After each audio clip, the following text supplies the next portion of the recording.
Je pense que les hommes sont différents des femmes et malgré le courant de fond qui veut qu'on soit tous androgynes. Je pense qu'il y a une différence énorme et on le voit au niveau de l'embryologie par exemple. Les chromosomes sexuels des petites filles se mélangent aux chromosomes de la mère dès la 4e, 5e semaine de grossesse, c'est-à-dire quand on est encore embryon. Et comme la mère a fait ça avec sa propre mère, du coup on vient pour travailler les émotions et travailler notre lignée féminine. Donc pour nous, les émotions, c'est fondamental. Et on a une manière de réfléchir qu'on voit quand on met des électrodes sur la tête des hommes et des femmes et qu'on fait un exercice identique pour les hommes et les femmes, on réfléchit pas, ça s'allume pas aux mêmes endroits. Et notamment, nous, on va réfléchir au niveau des noyaux gris. Donc ça va faire cerveau droit, cerveau gauche tout le temps. Et nos idées, c'est comme une balle de flipper, ça va être dung, dung, dung, dung, comme ça dans tous les sens.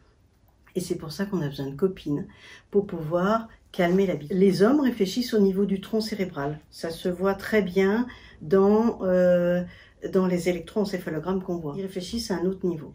On n'emploie pas le même vocabulaire entre les hommes et les femmes. Et j'ai mis du temps à comprendre. En fait, je vous donne un exemple.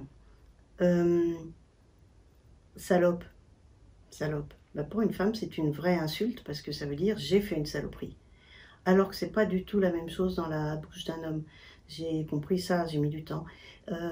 Salope, c'est une femme excitante. On n'a pas le même mode de fonctionnement au niveau de la mémoire.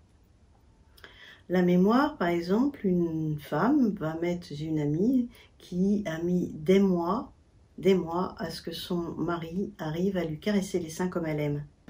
On ne fonctionne pas de la même façon. On a aussi un mode de fonctionnement, c'est que on est beaucoup dans les émotions, les femmes, les sentiments, les émotions, et les hommes, et là je pense que c'est plutôt acquis, ont été coupés de leurs émotions par l'éducation.